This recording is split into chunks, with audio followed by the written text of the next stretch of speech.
Well, welcome everybody, and thank you for joining us today. This should be an exciting conversation. Today we're going to be discussing about the valuing disabled voices in STEM and its virtual symposium of ours. Of course, we planned to have this last year, but I think all of us kind of know the story of last year. So the goal of today is to share the experience of scientists and innovators with disabilities and their contributions to the advancement of STEM. So my name is Jason Shoemaker, and I'm very fortunate enough to be the mentor of Emily Ackerman, who in the last 4 or 5 years I got to know quite well and learn quite a bit from. And she will be the actual hostess then to actually drive us through the rest of today's conversation. So she's a very impactful researcher in our chemical engineering department and has been widely recognized for her efforts in supporting disabled individuals in STEM research and supporting several other causes across campus. She's been very much a leader on our campus, I would say, towards pushing for rights for various groups, not just within one or two limited outcomes or applications. She received the HHMI, the Howard Hughes Medical Institute Gilliam Award in 2018, which kind of recognizes her impact that she has both in research and in driving integration and diversity within the research environment. And this current talk today is going to be then partially sponsored by Howard Hughes Medical Institute and also sponsored by the University of Pittsburgh Swanson School of Engineering's Office of Diversity. And they will together are helping us bring together today's conversations. Some things to note though before we get started. You may have already noticed that there are a couple of people, Jennifer and Heather, that have the title interpreter in front of their name. So they will provide for us some interpretive American Sign Language for anyone who might need such assistance. In order to see their signing, make sure you pin their names to the top of your screen, and that should be visible then throughout the entire talks for you. In addition, we also have subtitles being provided by Verbit. Just be sure to click down at the area that says, let me see if I can see it on my side, live transcript. Just click that button and they should be able to see the live transcript going across the screen as well. So without further ado, I'll give you Emily Ackerman, who will bring us through the rest of today's conversation. Thank you very much. So hi everyone, thank you for coming today.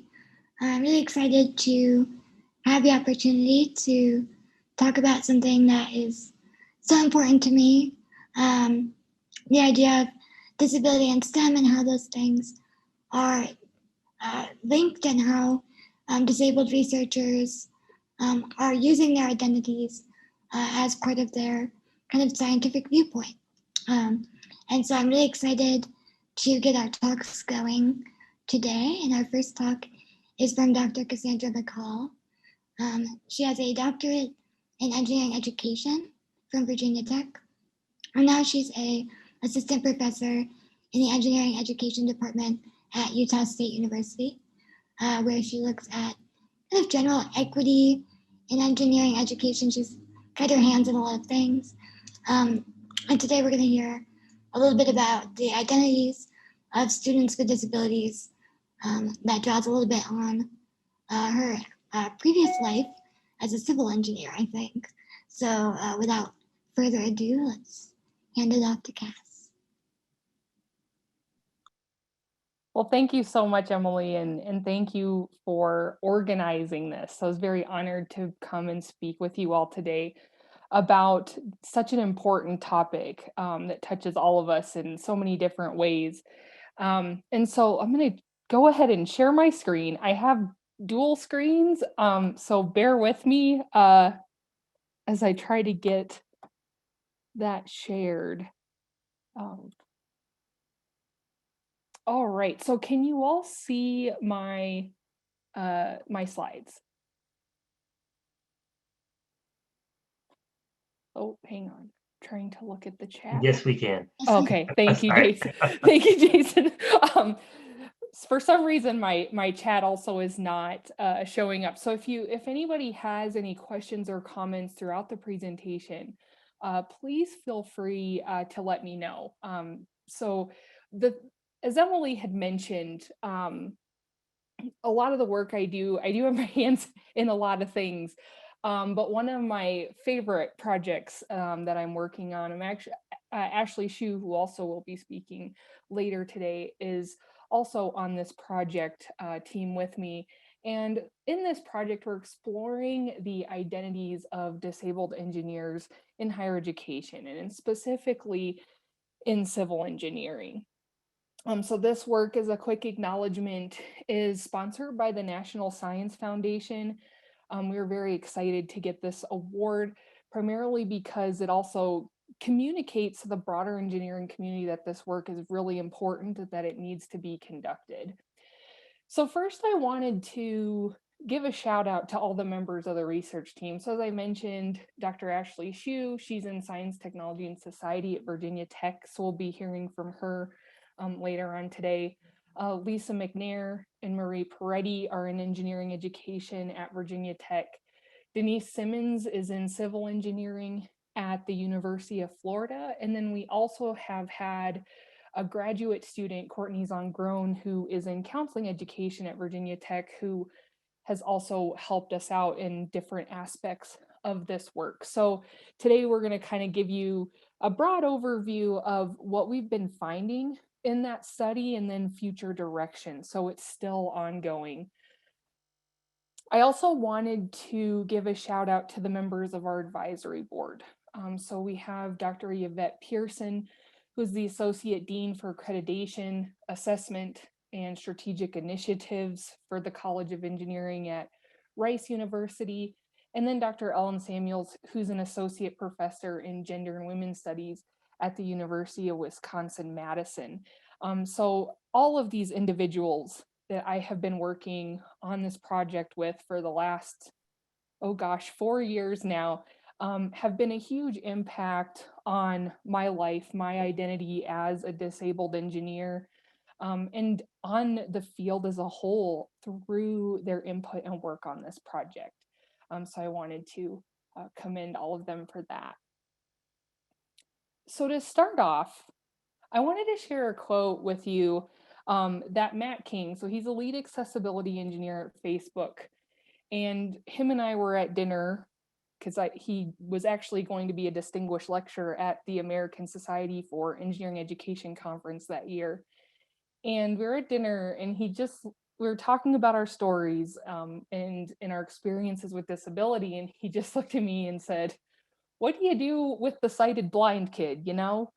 And that question really stuck out in my mind, and really is kind of to me, captures the crux of the entire project that we're working on, looking at awareness of engineers with disabilities and individuals with disabilities in higher education, no matter whether you're a student, you're a staff member, faculty, administrator, thinking about how these individuals navigate these spaces and what the impacts are on their identity formation, particularly in the context of our study, looking at their formation as civil engineers, but then also later planning to extrapolate that work and look at other fields of engineering and even other fields broadly. So I wanted to give you a really brief CAS overview of my experience with disability in engineering education, in the profession, in the field. And so I started in the engineering education program, PhD, at Virginia Tech in 2013. And I had been attending the American Society for Engineering Education conference since 2009. So by the time I had started my graduate career at Virginia Tech, I had already been exposed to the community a little bit. But I pull out this year, 2014, 2015, because this was the year that the Society deemed as the year of action on diversity. And as someone who was just entering the field as a graduate student, this was really the first time I was starting to get more information, hear these conversations about diversity, equity, and inclusion in engineering education. At this time too, it was also shortly after I was diagnosed with Stargardt's disease at the start of my PhD. And so I think I was more attuned to some of these conversations and really wanting to engage in them and get involved in them. However, there were some shortcomings. So while ASEE, we were very excited, we were applauding ourselves because we were finally focusing on diversity, equity, and inclusion, but there were some shortcomings. So for example, at the conference that year, they had safe zone trainings for LGBTQ individuals and their allies to share with faculty and administrators how to support these students. And the sessions were in a room that could only be accessed using stairs or an escalator. So it excluded a lot of individuals with mobility differences. And later at another conference the next year, a similar situation happened where we actually had a disability diversity roundtable discussion, and people in wheelchairs couldn't actually navigate the room because the chairs were packed so tight that you could only get through them if you were standing. And so it was very crowded. And so there's a lot of these smaller logistical things that while the field was really excited about it and really starting to engage in it, we still had a very long way to go.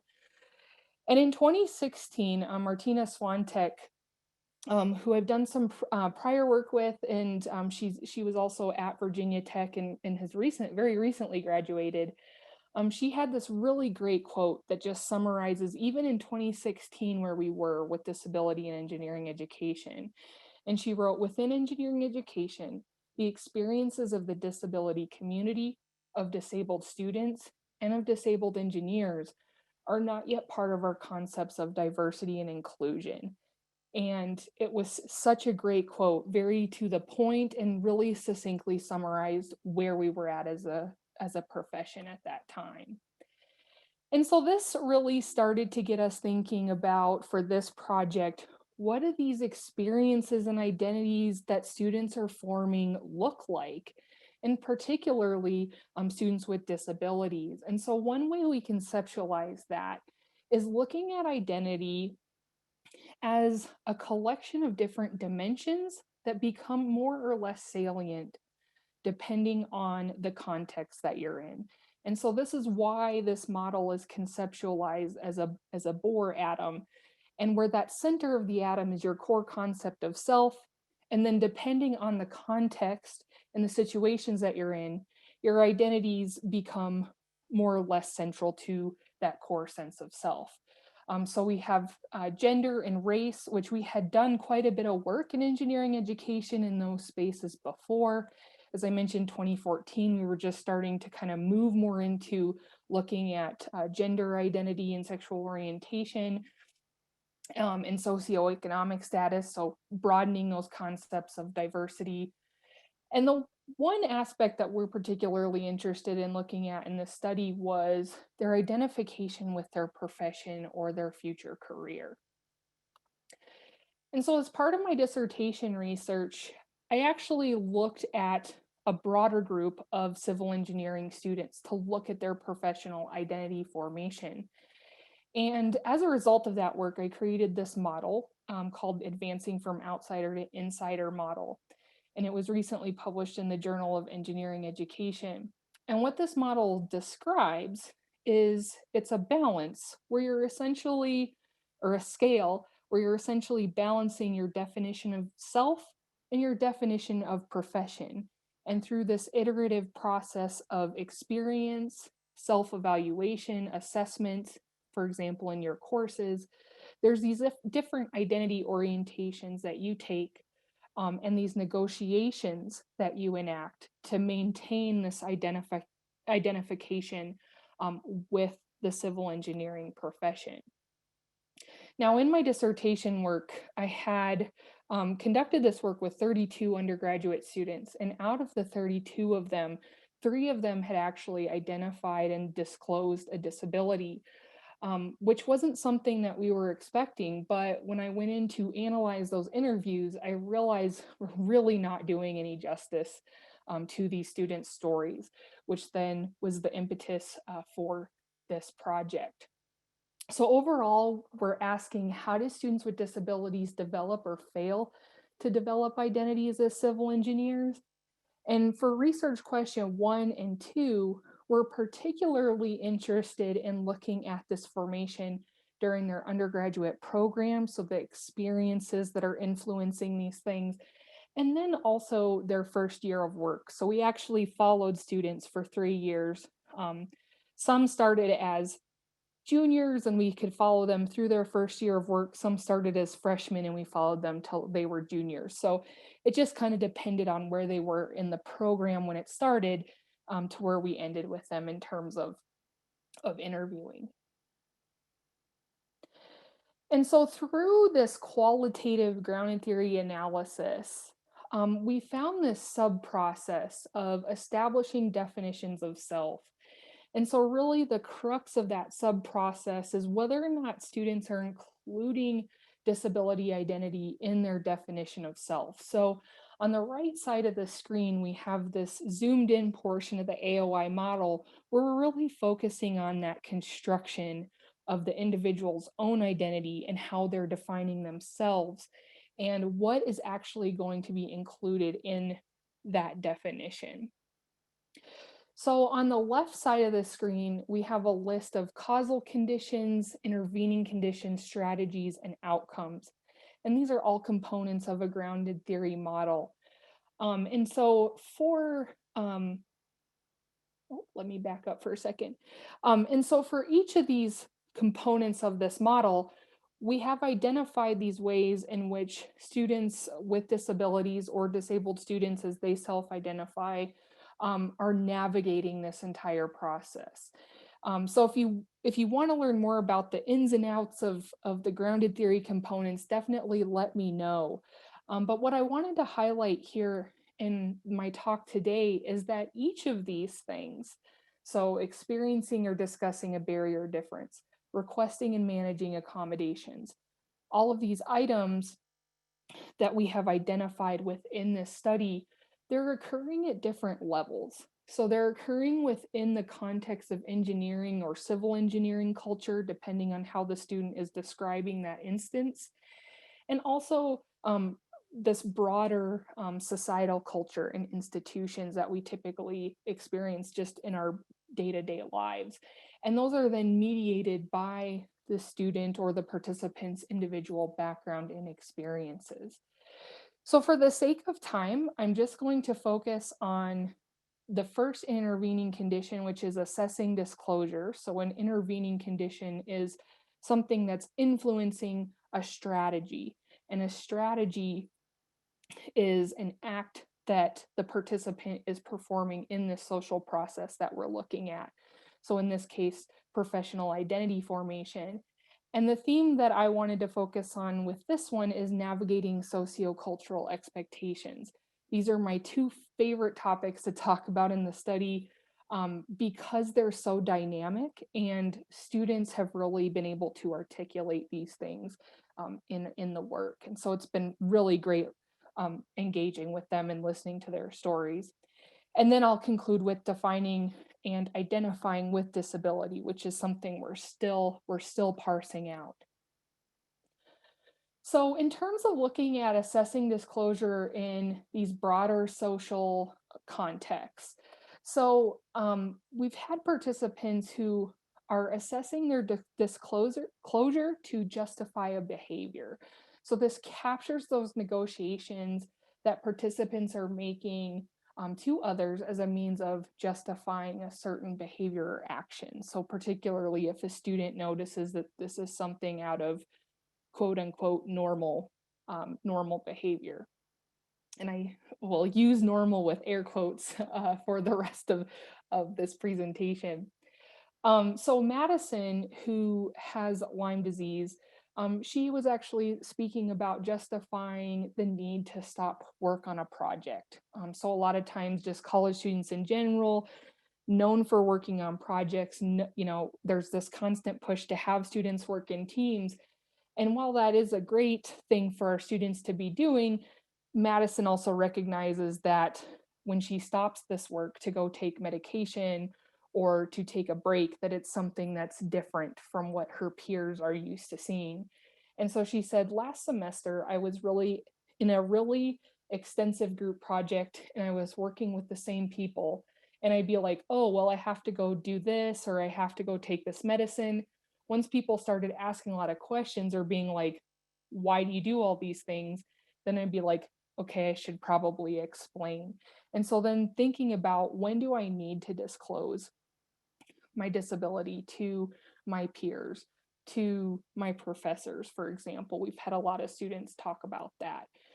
So thinking about this in this broader social context and how students are constantly thinking about what is considered to be these normative behaviors versus what they're actually experiencing.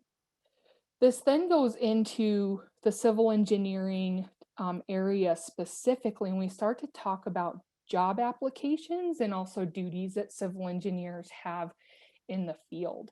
And so this captures those negotiations of, do I tell my boss about my disability, especially if I'm starting as a new civil engineer?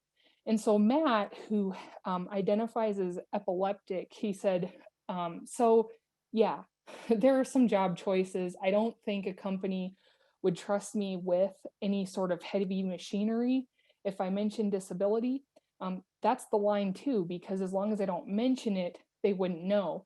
But maybe if they found out as an office worker, I don't think it would impact, at least I don't feel it'll impact me working as a civil engineer. It's more of the down to earth, essentially literally boots on the ground jobs that students are talking about. So in civil engineering, you have these construction-based jobs, but then you also have these more office-based design jobs. So students are really having to also navigate what type of jobs they're looking for and the compatibility of that between how they experience their disability, and also what are the implications for that. So in terms of talking about navigating these sociocultural expectations, there's this paper that Ashley is also on, that we had published in the last year in the Australasian Journal of Engineering Education, where we talk about these strategies that students use to navigate these situations. And one of these strategies that was particularly interesting was ascribing to these sociocultural expectations of disability. So this captured those strategies that participants use to align their behaviors with these broader sociocultural norms. And so Sean, who actually identifies as autistic, she said, that's something that I had to learn. If you're happy, you smile. If you're sad, you need to frown. If you think something's funny, you need to laugh. That's become second nature to me now, just because I've done it so much, like a creature of habit now. But way back when, growing up, that wasn't something I did. It was just basically all one emotion all the time. And in her broader story, we ended up coding this segment as learning to act normal, because for Sean, this wasn't normal. This was something that she had to learn. Otherwise, people would stop and ask her, the example she gave was being at a concert with her mom. Her mom asked, "Are you having fun?" And she said, "Yes, I'm having fun." But she said, because I wasn't smiling or anything or showing that emotion, my mom assumed that I wasn't having a good time. And so she realized to engage with others, she had to learn these non-verbal cues. So this is something that we see a lot in the autism community in terms of having to kind of rehearse these acts. And we do this a lot in, with other disabilities too. For me, with a visual impairment, someone says, "Hey, you see the menu at the restaurant? Do you know what you want?" And I'm just like, "Sure." And sometimes I'll just order what another person ordered because I can't quite see the menu. Sometimes I'll say, "No, I actually can't see. Can you tell me what's on the menu, or do you have a print menu that I can look at closer?" So these navigations were very interesting. So if you want to know more about those strategies, definitely check that paper out. It's one of my favorite papers that we've written from this project. The next one that I wanted to point out in terms of navigation was these impacts on bringing these identities that I'd mentioned earlier to the forefront of who you are as an individual. And so we had students in civil engineering that actually experience these compounding effects of stereotype, threat, and marginalization based on their civil engineering experiences. So Sammy, she identifies as having ADHD, and in this case, her gender and disability identity kind of conflicted with each other and with what's generally seen in engineering culture. So she said, when people see females in engineering, they automatically think, oh, she's really smart, I need to go work with her. I really struggle with the whole imposter syndrome thing, or feeling that because I have a learning disability and because I'm a female, I don't belong here. So being marginalized as a woman, as an individual with a disability, and then having these two things interact, perceived as being smart because you're a woman and because you are in engineering, but then that fear of, what if I'm too slow? What if I'm not keeping up with my classmates in this project? And so Sammy had talked a lot about that, comparing herself to her peers and trying to maintain this expectation of that she has to perform really well and be perceived as smart within her group. So I bring up Sammy's case because she has really articulated, along with the other participants in this study, how complex these relationships really are. And so this moves into our examining our outcomes, where we're trying to look at kind of these relationships between this overall identification with disability, with civil engineering, how these things align and conflict with each other. So for example, Sean has also in previous interviews talked about how her identity as an autistic person actually aligns with a lot of characteristics in engineering, such as logic and problem solving. And so trying to really figure out what the nuances of these things are.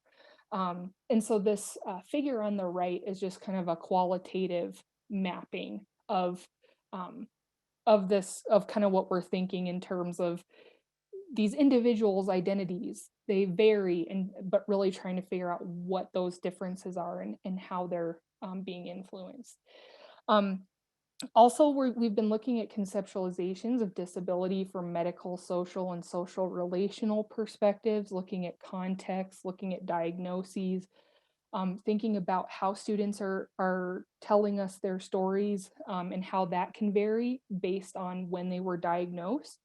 So some of our participants were very recently diagnosed after or when we interviewed them. And so they had talked a lot about the medical aspects of their disability.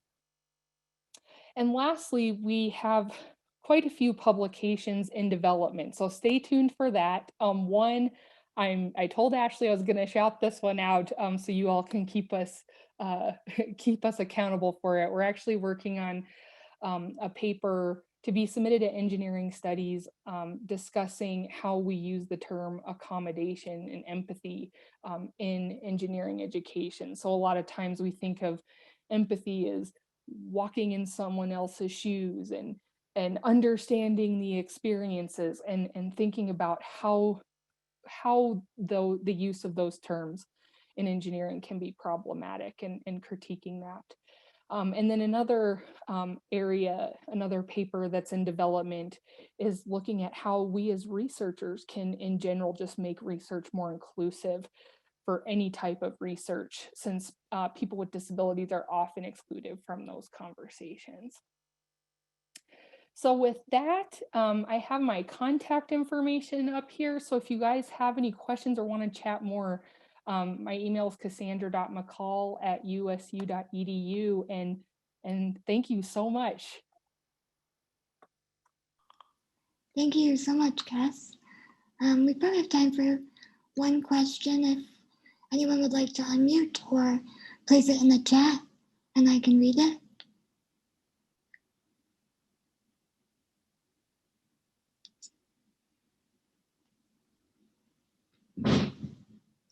I really like the idea of the accommodations language paper. That sounds really interesting. Emily says, could you share the citation for the Learning to Act Normal paper? Yes, so let me, yes, Emily, I will put that in the chat.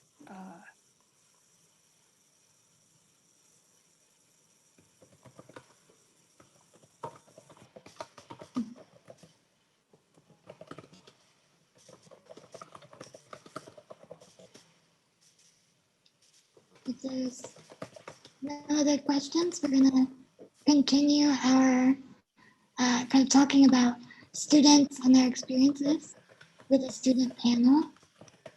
So if Jessica would like to unmute yourself.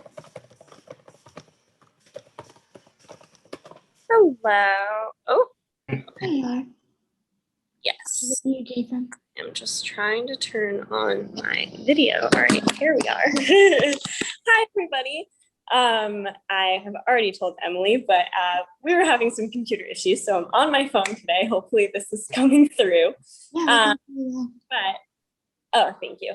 My name is Jessica Schwartz. I am a fourth-year graduate student at the University of Pennsylvania. I study neuroscience. Specifically, my lab studies sleep and circadian rhythms.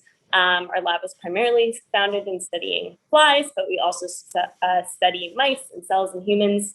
And I'm here today to sort of talk about my experience as a disabled scientist. I have a visual disability. I was born with a condition called exudative vitreoretinopathy.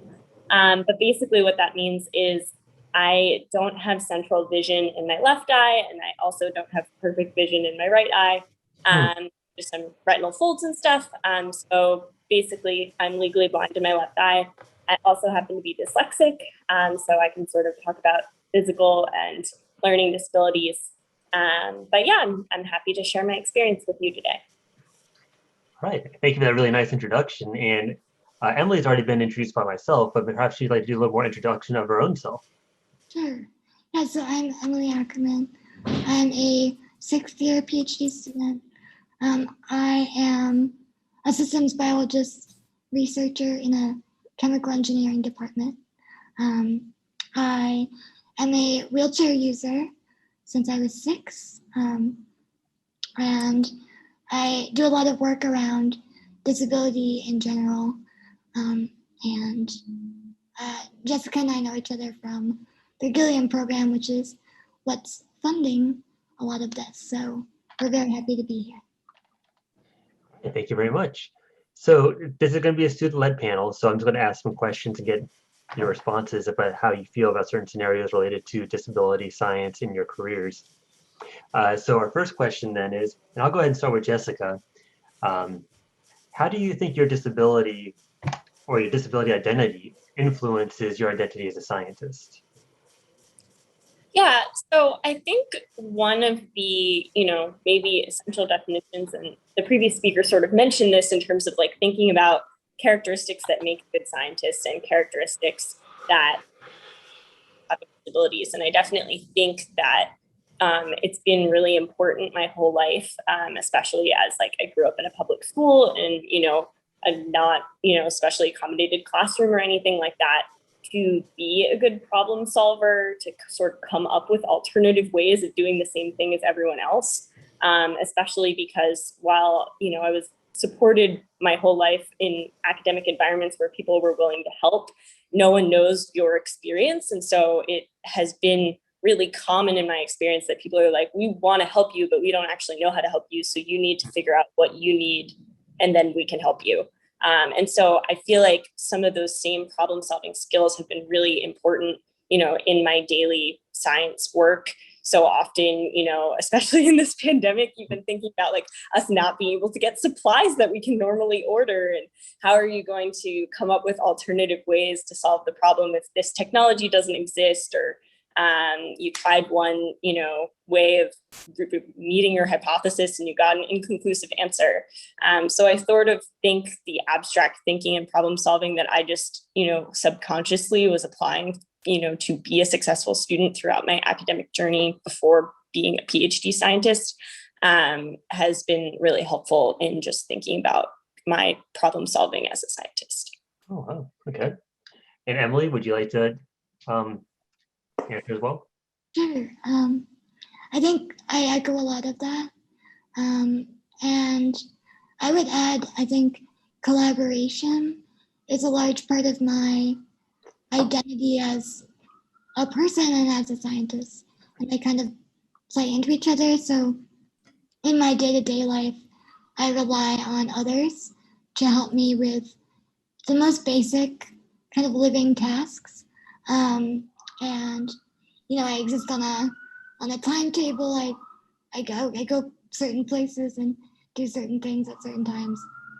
And it's shown me a lot about, I think, interacting with others in the ways that you can form relationships with others that are beneficial to like the product in the end. So I find myself very open to collaborative work in my science, as far as working with lab members, searching for people that have more information than I do and things like that.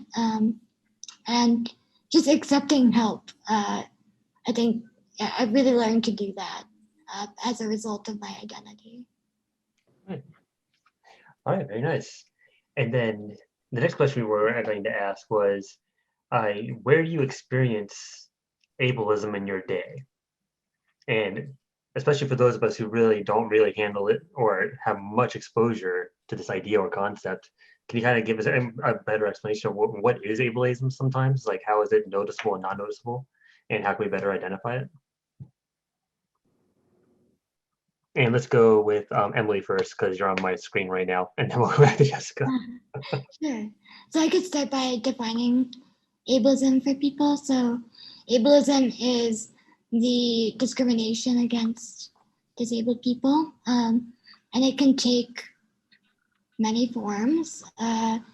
Things that you could readily identify, like discriminatory language, things that you can see, but then things that you can't see, like the inability to apply for jobs because the requirement says you have to lift 50 pounds, not being allowed to be on certain insurances, not things that really don't cross your mind as often, unless they're happening to you.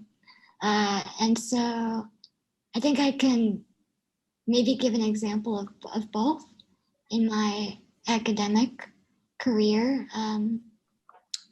I think a good example is the idea that disabled people in academia are new or they're not welcome.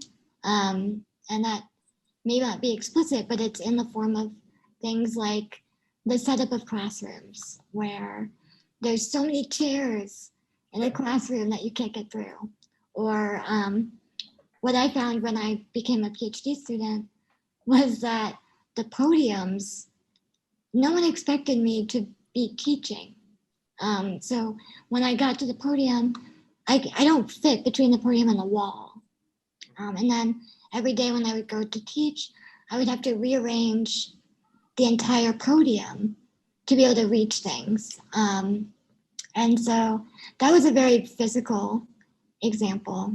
But I think it appears more in just the expectations of academia as far as, I suffered, so you have to suffer. So if I worked 70 hours a week, you have to work 70 at least.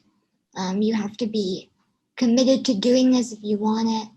And that means putting your body and your mind through like a obstacle course, where if we just bend the definition of science and what that looks like, we actually find that, disabled people are more than capable and are very good at science if we just change what the vision of a scientist looks like. Okay. And Jessica? Yeah, just before I give my examples, sort of hopping off what Emily just said. And so often I think when we think about, in that example of like how we work and when we work and where we work, that will, if we change the definitions, they truly benefit everyone. I think so many of these things that, especially as a disabled person, when you think about asking for an accommodation, I mean, I guess we're back to that conversation, but you think like, I'm a burden, I'm asking for this extra thing, it's going to make it harder on everyone else, when in reality, that is most likely going to help everyone else. And so I think that even though we're talking about ableism in the context of like our disabilities, and that's a very real thing, so many of these barriers really do hinder everyone. And so, we should be doing these things, to make academia inclusive for people with disabilities. But as a disabled person, so often I think like, well, I'm asking for these things which I should be given in order to have an equal chance, but I feel like a burden. And in reality, you're really helping everyone else, I think, I've found in my experience. But sort of talking, going back to Emily's example of like accessible classrooms, I think as we're starting to think about coming out of this pandemic and going back to conferences, I think conferences are also a sphere where there's a specific way of doing like a poster session, for example. I think that that's a really important part of networking as a scientist, and, asking thoughtful questions and those kind of things can really elevate your relationships with colleagues. And there are so many times where I can't get close enough to a poster to see anything. Font sizes are never, uniform. There are a lot of speakers and professors that pick color schemes and font sizes that, are not thinking about the audience's best way to interpret the data. And so, not only am I not gaining as much knowledge because I can't synthesize what is being shown to me, but then I can't engage in conversation as quickly or as well as I could have if I could see what they were talking about. So that's just like another physical example, I guess, of ableism, which are sort of seen everywhere, even if we're just talking about like expiration dates on medications that you buy. So often I find that like everything in my pantry is expired because I just couldn't see that. So, it's prevalent everywhere, but definitely things we could change in academia. Wow, it's definitely a challenge. So that's a really nice segue into the next question then is, are there specific ideas that should be implemented, or do you recommend implementation for, whether it be academia broadly or even within your own departments? What are kind of some ideas that people within the departments or within the entire school or academic environment should be kind of considering right now to improve accessibility, and not just accessibility, but even just awareness of certain challenges? And we'll go with Jessica. Yeah, of course, that's like the question of the hour is, how do we make academia accessible? And I think part of the problem is that everybody's disabilities are so unique. And the challenges there, if I could just say, well, if every walkway was, 18 feet wide and every font was 14-point font, and that would be it, and we've solved, the disability problem, or not problem, but the problems that people with disabilities face. But I think so much of the problem is just who we have as part of these conversations, like who is on a conference planning committee. Because if the people that are, designing the conference, when are the sessions going to be, how long are they, or also just putting requirements, like if you're asked to give a talk, please have fonts that are this size or images that are this large. I don't think there is any kind of like standard template for talk slides that is more universal. But I guess sort of, coming up with, it is sort of up to like conference committees and journals, academic journals, to sort of start setting some of these like, standards, I guess, in my case, when I think about like visual and also dyslexia. But yeah, I think it's part of who you bring into the conversation, and then also sort of just coming up with standardized things that, again, are going to ultimately help everyone. All right, thank you. And Emily, would you like to add on? Sure. Yeah, I think that brings up an interesting, or it leads to a second kind of problem, which is that there aren't many of us. And so how do we balance the problem of wanting direct input from disabled students and faculty versus burning them out quickly by asking them to be on committees and on conferences and things like that.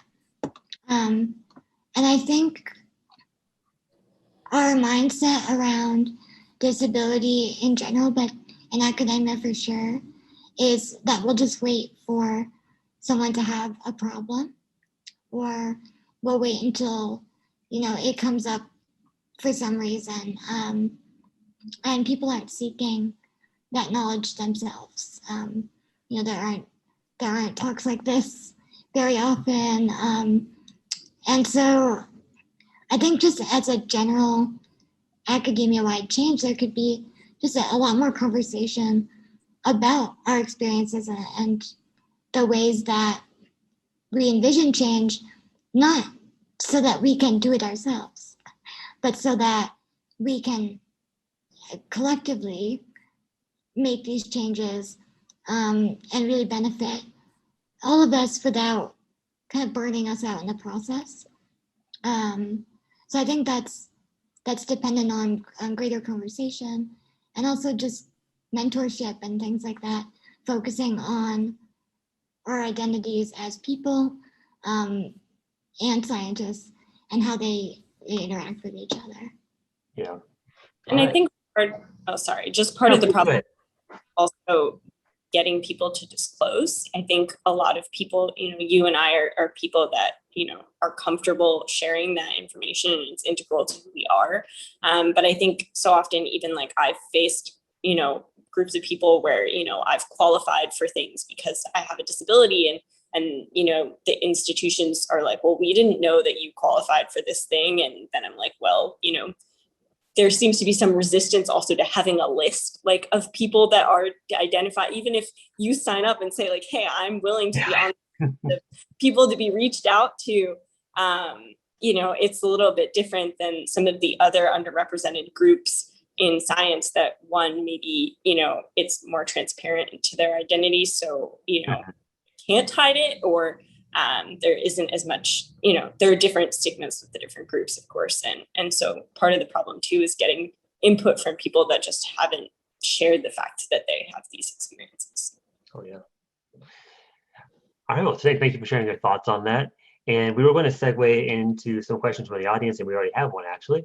So thank you, Rodrigo. So I'll go ahead and read some of the questions. If anybody has questions for Emily and Jessica, feel free to type it into the chat and I'll read it out loud. That way we don't have so many people launching questions at the same time. So Rodrigo asks, what are some good examples of universities and institutes that are doing a good job at supporting people with disabilities in STEM? And either one of you can go first. If you want to go first, raise your hand, I guess. I guess I can start. Was the question universities and institutes? Universities or institutes? Okay. I mean, I actually went to Penn for undergrad and graduate school, so I don't have a lot of diverse experience in terms of different universities. I have found, a large draw of staying at the same university for my graduate work was that I had already had all of my stuff filed with the disabilities office, and I knew the staff and everything in terms of getting like testing accommodations and stuff like that. So I have felt that my experience at Penn is like when I've reached out, the resources are there. I also have found that my thesis mentor and I have a really good working relationship, that there are like staff scientists and technicians, sort of going back to what Emily was saying about like asking for help and accepting help. And I speak up and I'm like, hey, my project went in this direction. I need to do this type of experiment and I just physically can't do it myself. Yeah.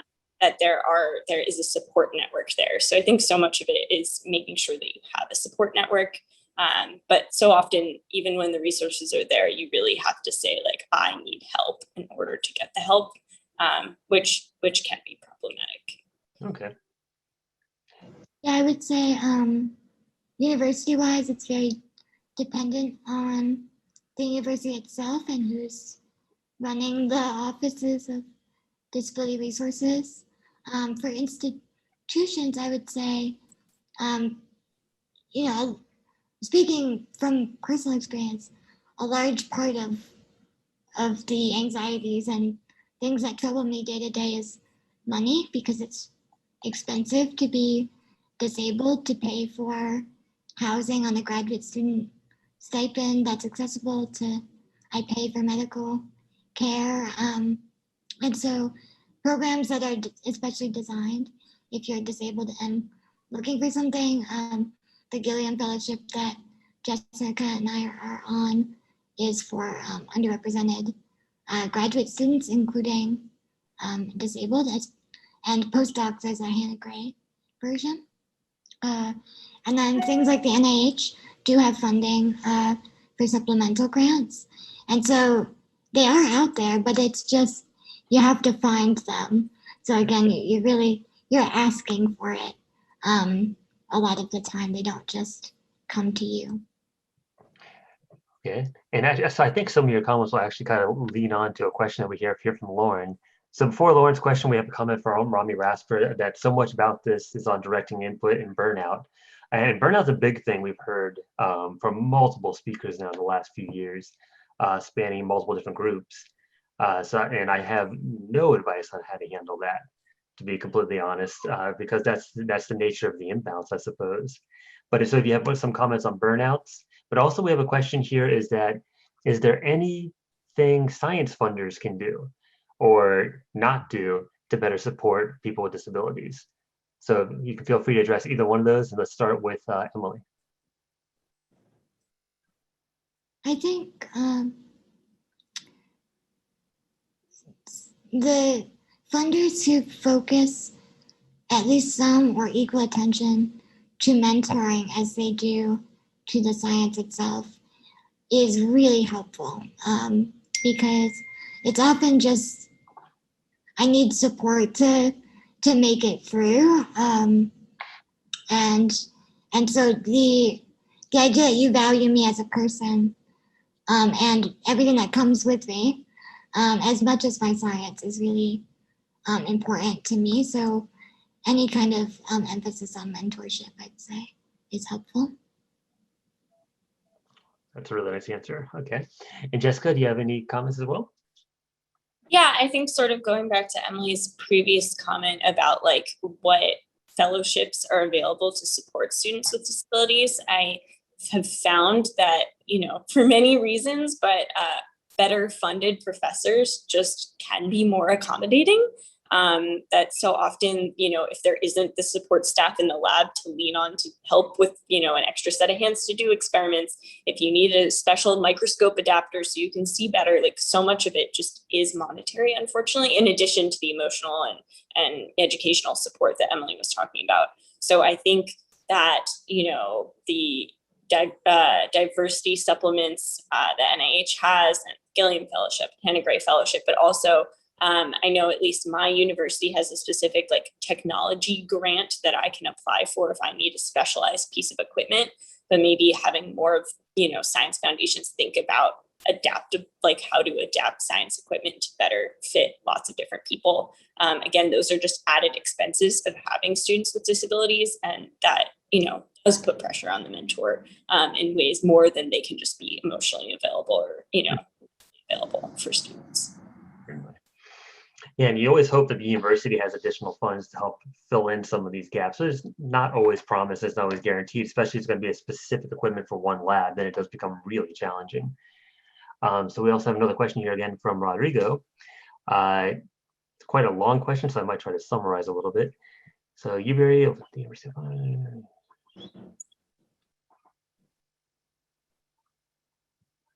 So a university in Australia recently lobbied for a change to Australia's National Health and Medical Research Council because their policies didn't adequately address disability to provide support for disabled individuals. Do we know examples of other countries trying to do similar things, perhaps the NSF? Not to, and I don't know if Emily or Jessica, if this would be something you'd be personally aware of.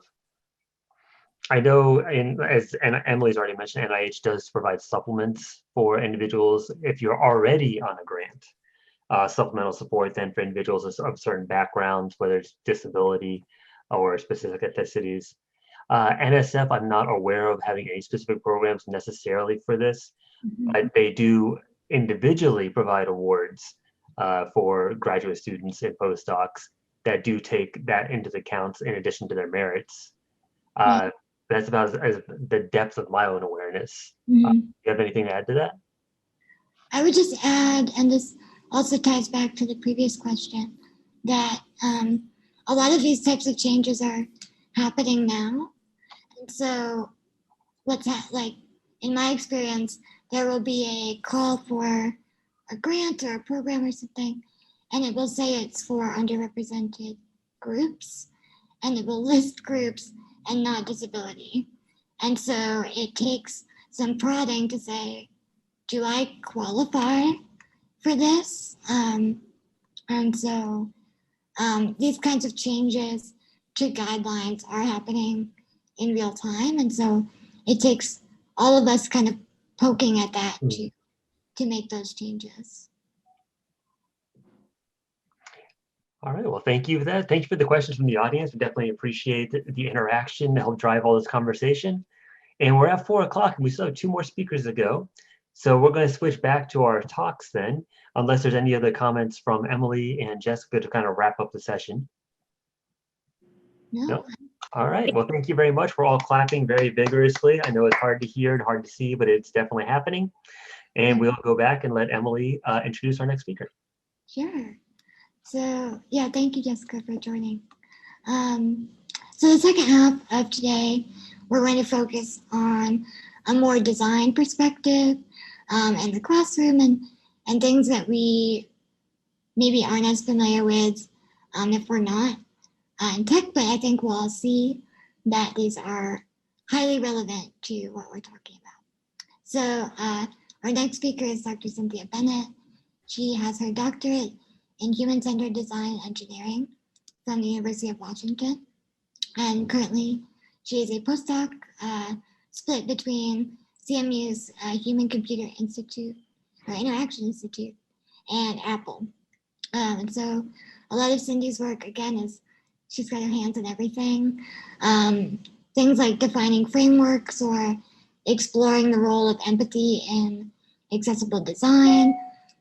I've personally worked with her on projects surrounding micromobility and accessibility. And today we're going to talk about an under-recognized kind of design culture happening in the lives of disabled people every day. And so without further ado, Cindy. Yeah, thanks. So just a couple of things to start. If anything needs to change about my volume or anything, please let me know verbally. I'm not going to be able to keep track of what's going on in the chat. And that does mean please interrupt me. I welcome that. And yeah, I'm going to share my screen. So please let me know. You should be able to see, if you can, a PowerPoint slide that has my name on it. We can. Okay, thank you for confirming. So just a quick like visual description for anyone who might need it. I am a white blind woman. I have long, dark blonde hair. It's down.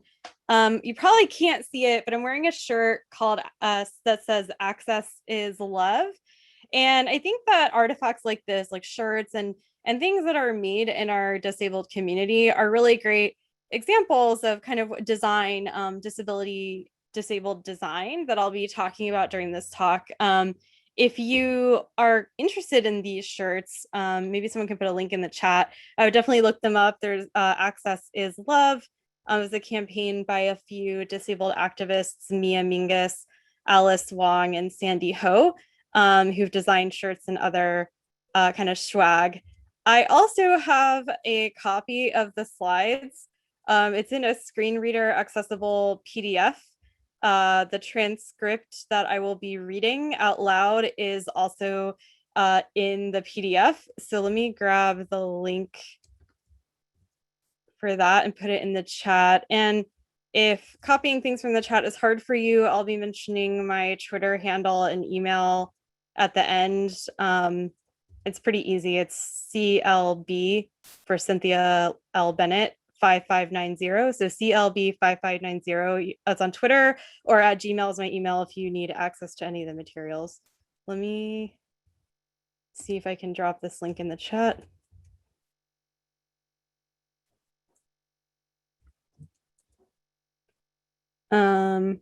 Cool. So that's just, I saved the PDF in Dropbox. And you can feel free to download it and follow it along or use it on your own time.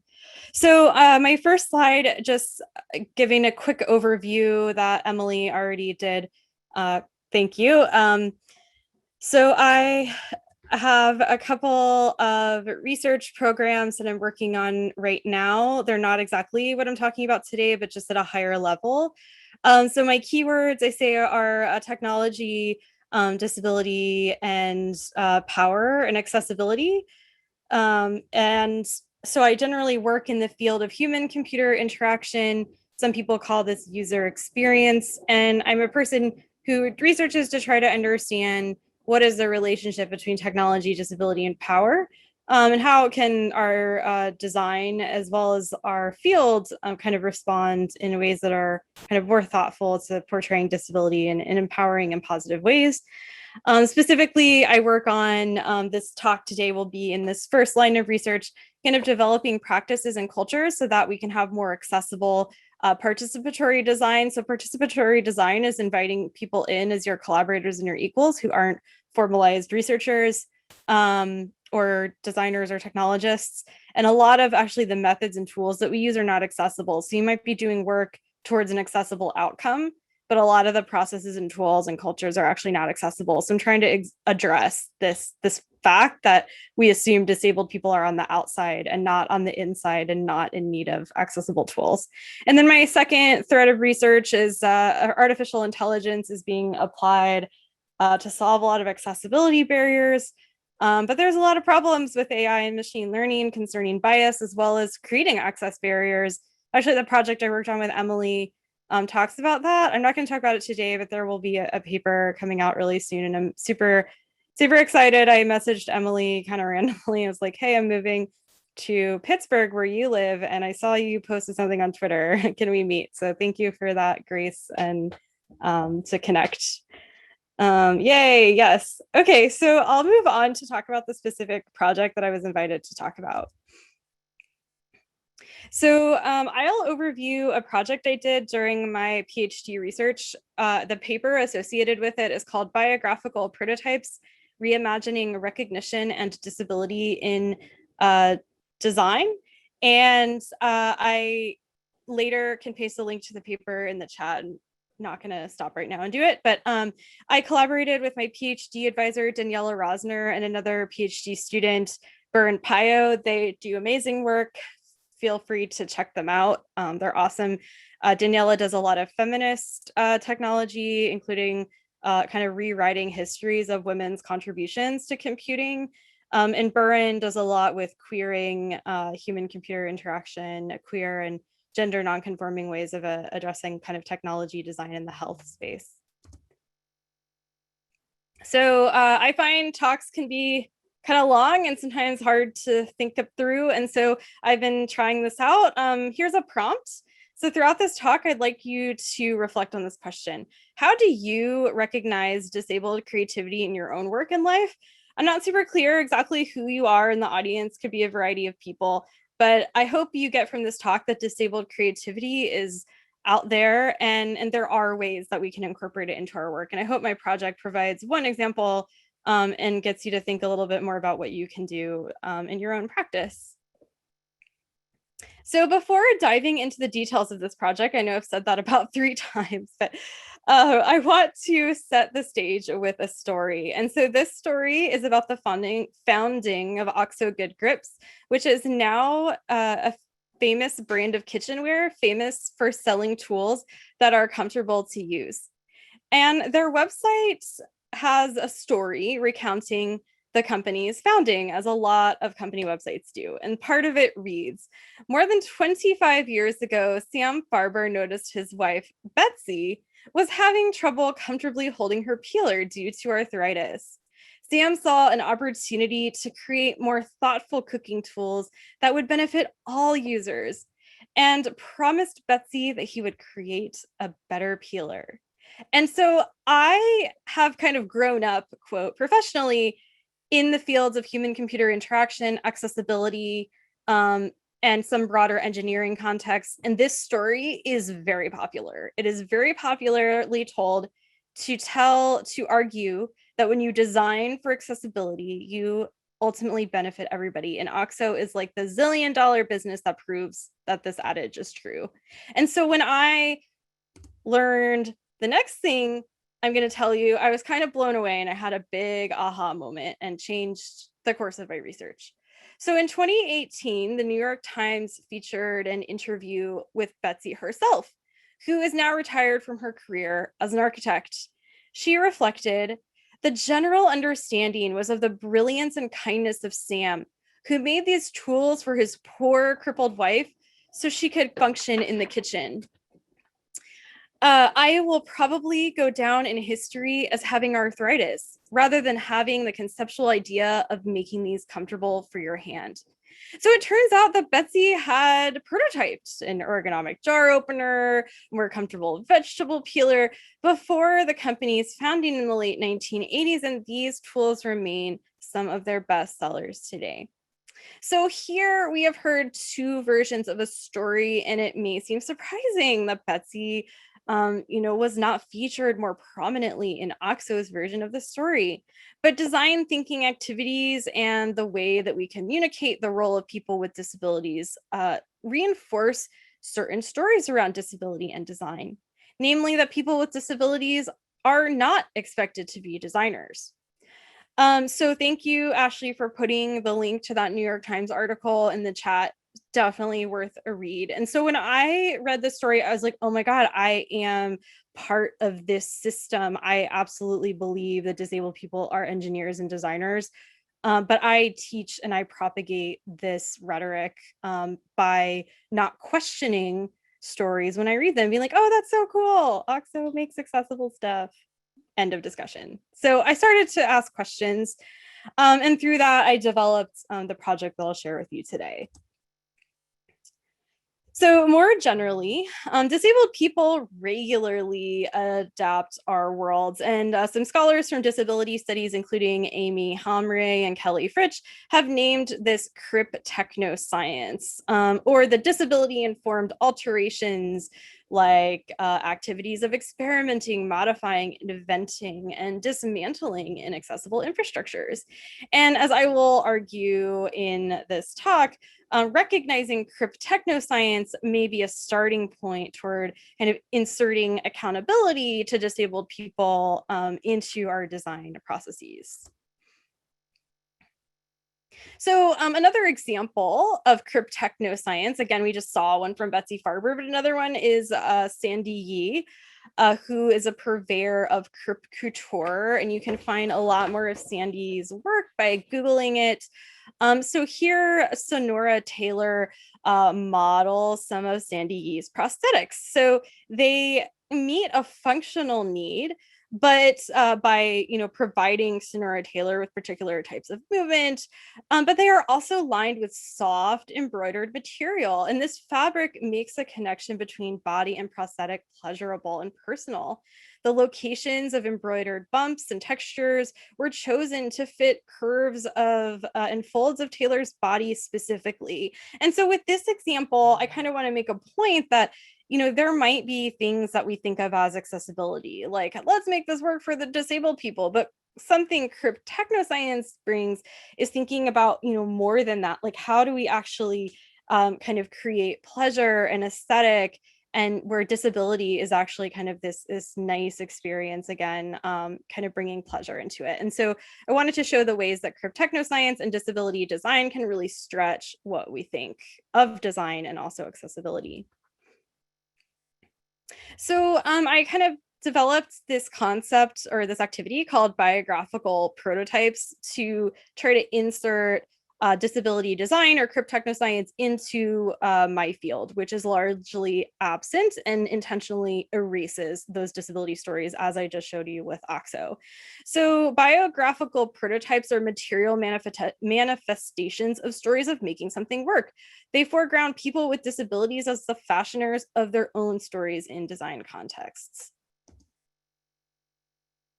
So to explore what biographical prototypes might look like in a design context, I first did interviews with disabled people about the ways that they adapted their worlds. And from these interviews, I created some examples. So these examples comprised of a key object that I just made with like typical arts and crafts supplies, my collaborators and I, and a story card where we had in print and braille kind of an excerpt from their interview transcript where they told the story of how that object came into being. So I then shared these examples at workshops with disabled people who then constructed and shared out their own biographical prototypes. So invited anyone who identified as having disabilities or being deaf or having health conditions or whatever could come to these workshops that I hosted in Seattle. And in so doing, by kind of first showing them examples of biographical prototypes, then asking them to reflect and have conversations and make their own biographical prototypes, we were then able to open up conversations about disability and design more widely to get folks' kind of perspectives on some of the higher level structural problems. So before talking about the findings, I am pausing to talk about how we made the workshops more accessible. And so I'm just showing a slide that I literally showed during the workshop. And my accessible practice will continue to grow, but I just like to show this as an example to show that there are things we can do to make our activities accessible. Disability justice organizing and a lot of the writing that's been done in that space has a lot of really great tips for running accessible events. But we collected, people could share their access needs in the screener survey. They could share their access needs. Again, I would share the program schedule over email and say, hey, you shared these needs. Here's the detailed program schedule. Is anything changing? And then we also had discussions at the beginning of the workshop. So we had some kind of collective commitments. So we said, use people's pronouns. If you don't know them, please ask. So, understanding that not everyone can remember pronouns or see your name tags. So we have this space to ask questions, but we also honor people's pronouns and use them correctly. In a group, one person speak at a time to help with, processing and interpreting, say your name before you speak, putting things back where they belong, face the person that you're speaking to people directly and not to their interpreters. And keeping the space scent free. And so then we asked, do you have any suggestions? And so this was kind of the beginning of the workshop. And I just, again, show it as an example of like, these are things we can all just incorporate into our meetings. We also had communication considerations as, communicating in real time was really at the heart of these workshops. So kind of please be mindful of communicating respectfully with each other. If you tend to, be more outgoing, please step back. If you tend to be quieter, please step up. And I actually trained volunteers to be to selectively intervene and invite people to speak when they notice people were being quieter. But we showed these communication considerations at the beginning of each group discussion, just as a reminder. And again, asking people if there were other needs that they had. So I'm going to dive into some of the things that we learned from the workshops, but this was very, very much a part of the practice. So at the workshops, we found that everyone celebrated each other's biographical prototypes. And so this was really fun. And so a lot of times in design, I've experienced that maybe someone's telling a story and it's kind of an inspiration, whereas in this space, the storytelling seemed to build disability community and build disability knowledge sharing. And I think like this centering of disabled narratives really helped to flip the script in that. This wasn't necessarily for the benefit of non-disabled designers, it was for the benefit of everybody. And so people were sharing their stories and able to celebrate. And so here's a couple of examples. Shay has difficulty sleeping, and they've developed a personal regimen to help them wind down at the end of each day. And then Diane has tremors, and so she loves to paint, and so she's created custom grips for her paintbrushes that help keep her hands steady, or keep the brush steady in case she tremors. And so she's used a lot of materials from craft and hardware stores to customize these grips. And so Biographical Prototypes told of many adaptations. Some, Denise, I said the name wrong. Some, like Denise's, were quite physical and served a very specific purpose, and others, like Shay's, represented emotional labor and were acts toward kind of well-being and self-care.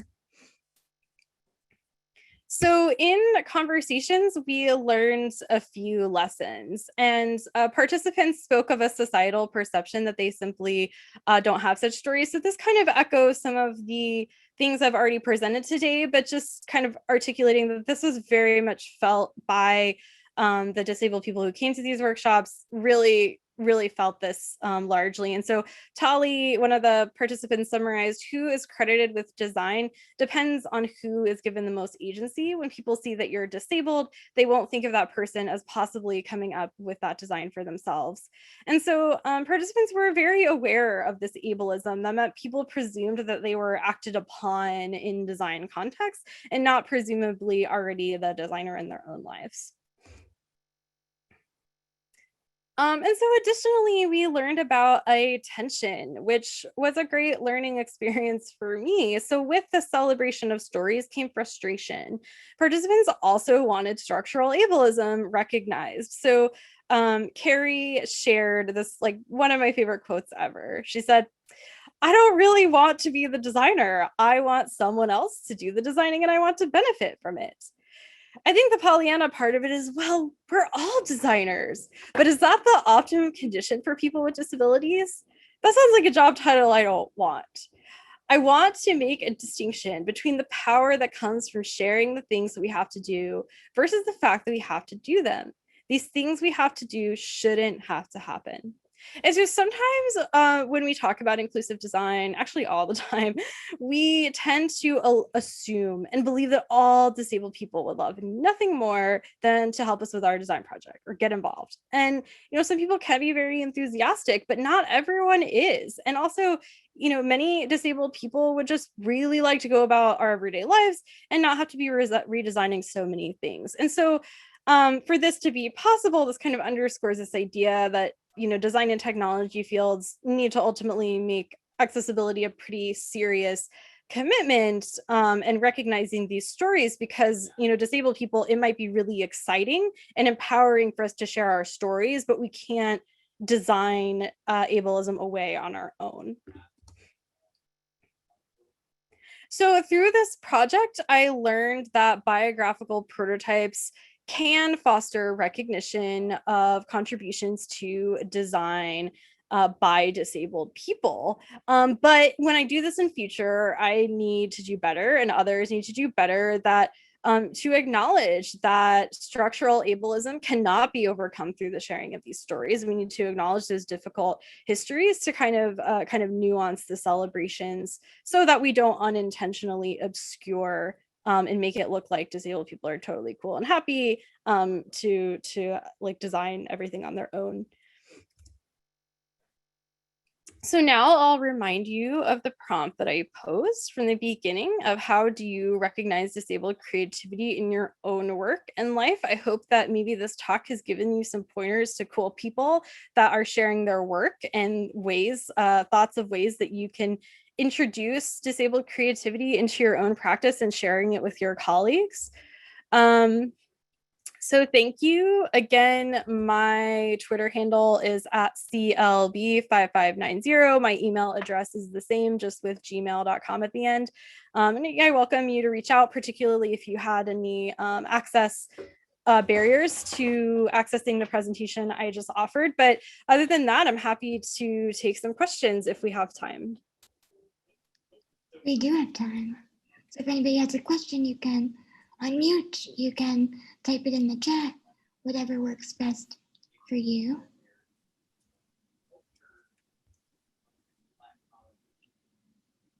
Yeah, and folks, if you want to write your questions in the chat, that's cool. And then maybe Emily or someone else can read them out loud. For sure. I can ask one in the meantime while people are thinking. I like the point about how you found when you were in the workshops that the mood wasn't just like, how can we read this story and be inspired to help these poor people? But it was like, I'm sharing my story, and my story really isn't like the focus as far as like me relating to like the thing that we're doing.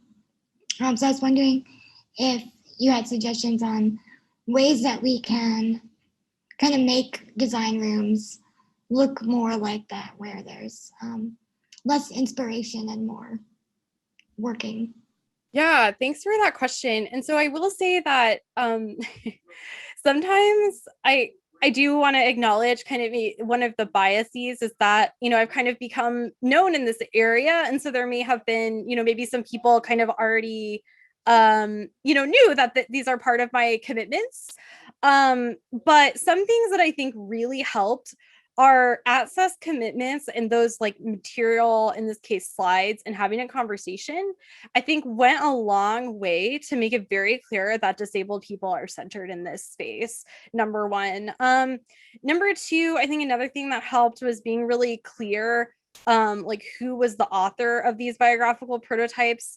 And so there can be kind of a fine line of like, you don't want to tokenize people and make them like equate them with their disabilities, but being very clear, like, this is so-and-so, they're a real person who did this adaptation because of an access need that they have. I think that kind of helped reduce some of the distance that can happen from some of this, like, oh, this story about this person who doesn't exist. And I will say one of the tensions that I had was in like the act of retelling these stories. I didn't necessarily invite the interview participants to come tell their own stories. It was kind of more of a like, how do we adapt an activity to have it in this space? But I don't know, like, maybe that's something I would and should have done a little bit differently rather than like retelling the stories. We did go off of the interview transcripts exactly, but that was kind of a tension that I've been thinking about, is how do you represent when people aren't in the room? How do you share those stories thoughtfully? Another thing I thought definitely helped was having a critical mass of disabled people. So it wasn't like there was one or two people. And again, I know that's not always possible, but maybe like a way to think through and mitigate that is to like not just feature like one or two stories, but like a whole book and like be like, okay, we're only going to go through a few of these, but there are a ton of these stories. And so maybe people won't get too fixated on like this one thing. Those are just a few ideas. I also know that other people here have a lot of experience cultivating disabled community. And so I definitely welcome other perspectives on that. Yeah, that's great. Anybody can put thoughts in the chat on that. And then we have one more question from Jorge. When designing participatory research, do you have a good strategy to recruit participants? Are participants included in the research design, let's say at the funding proposal stage? Yeah, thanks for your question. So I don't have experience involving people in the role of what I would call a participant at the time of writing grants. Part of that is because I probably just wouldn't call someone a participant if they're helping at the funding stage. They would be my collaborator. And there's a couple tensions there that I want to talk about. Part of it's also because I'm a postdoc, and when I was a student applying for money, I was applying for like my own salary. I wasn't really applying for outside grants. And that part of that is just the way that my PhD program and the culture of my field is structured, that grants are kind of something that people who already have PhDs apply for unless they're really, really little.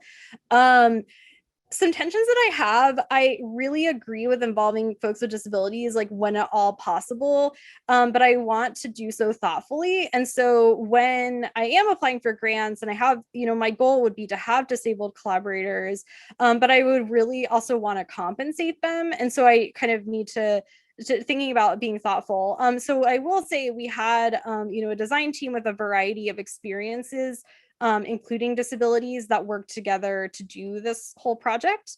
But I did not have like people who weren't formalized as researchers in training or designers themselves actually plan the activities, other than, again, the me and the other researchers who had experience with disability. And then again, it's just something to think about. I've been really actually encouraging people to be extra cautious before they engage communities, just because there's a lot, like the disabled creativity that I'm sharing with you, that there's a lot of preliminary learning you can do so that when you do engage those communities and you have the compensation or the, whether it's bartering or providing mutual aid or whatever, when you have the reciprocal offerings ready, you're doing so in a thoughtful way and they're not kind of providing 101. Okay, how do I recruit? I use a variety of language when I recruit people. And again, this is always, I'm learning and growing. I think that rapport takes time. And if you really want to recruit a variety of people, you have to invest in communities.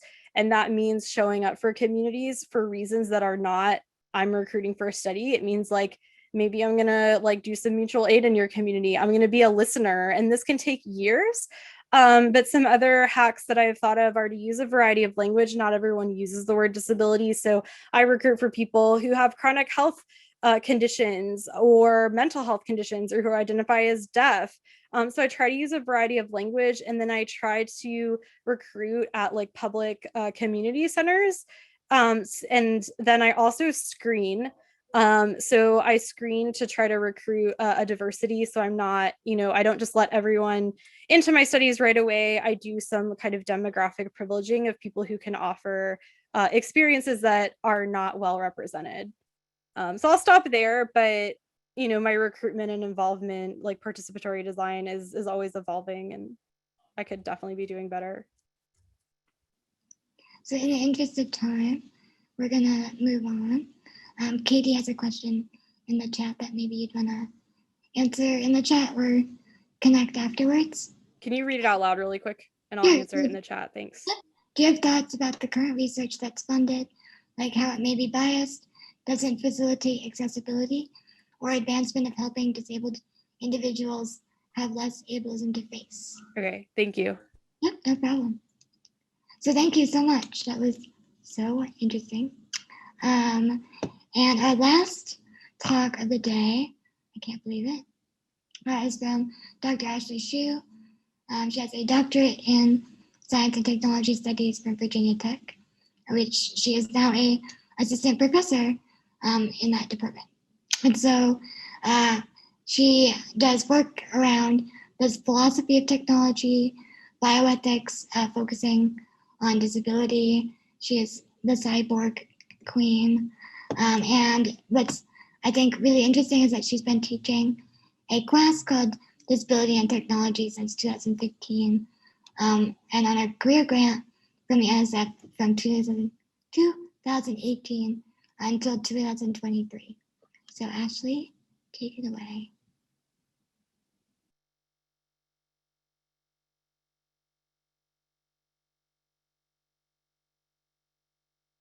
My button to unmute went away there when I started screen sharing. So here I am. I'm a white woman in a pink shirt, in a white sort of angular loft spacey room. If you have or are putting questions in the chat while I'm speaking, if someone could voice those, I'm happy to take a detour at any point. I love detours.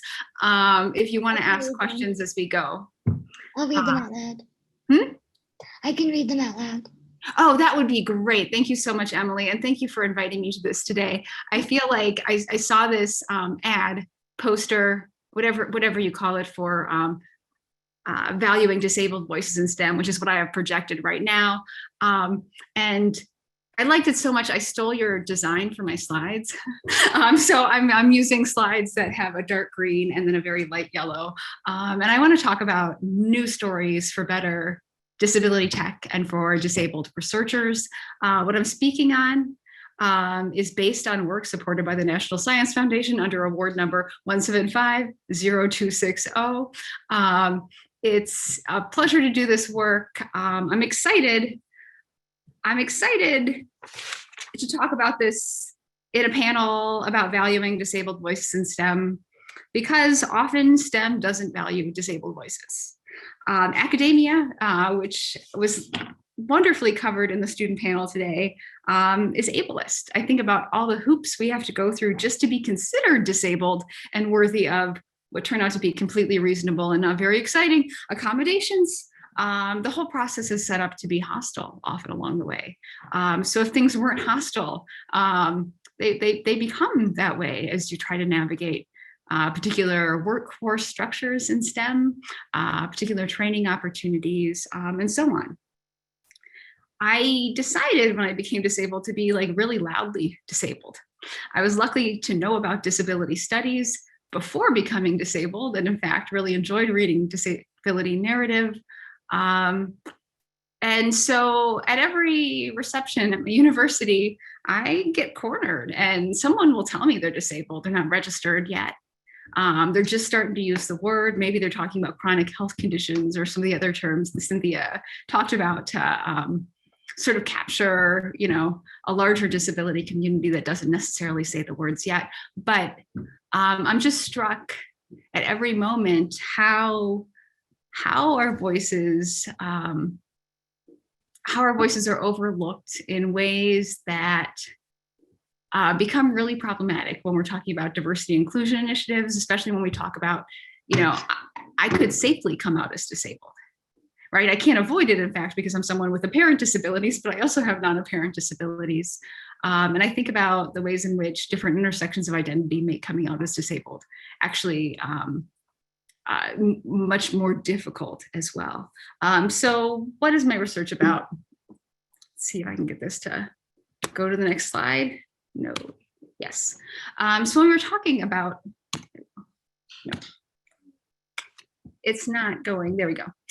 So when we talk about what we're interested in, if we talk about what gets in the way of valuing disabled voices in STEM, I really like this quote from Fiona Kumari Campbell, where she explains ableism is deeply seated at the level of epistemological systems of life, personhood, power, and livability. Ableism is not just a matter of ignorance or negative attitudes towards people with disabilities.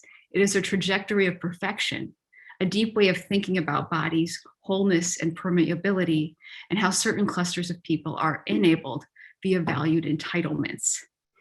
So there's the slide that I'm missing. So my research group has a number of people in it. Some of the work I'll share with you today is coincides with research done by my graduate student, Hannah Hertigan. And we work on this topic about disability experience and technological imagination. We're reading narratives, memoirs, poetry, blog posts, you name it. It doesn't have to be reading, it could be interviews, podcasts, YouTube channels. And we're looking for ways to counter dominant narratives that exist about disability. These narratives often get the story wrong. And I wanna talk about that a bit today.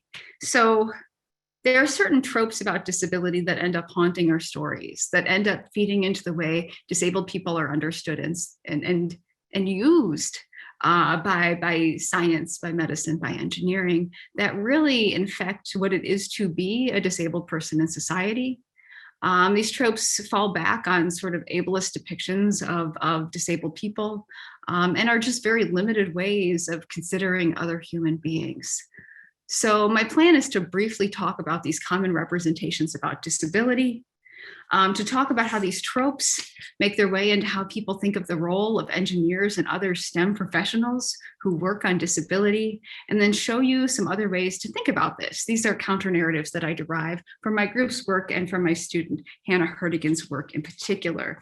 So if you've seen talks of mine, I usually start with talking about the representations we see about disability in one way or another. And so here you go again. So these tropes, and this slide says representations of disability, and it lists 5 tropes: pitiable freaks, moochers and fakers, bitter cripples, shameful sinners, inspirational overcomers. The other side of the slide says disability is cast as brokenness or aberration. It tells us something is wrong. Disability warrants your scrutiny, dismissal, intervention, or commentary.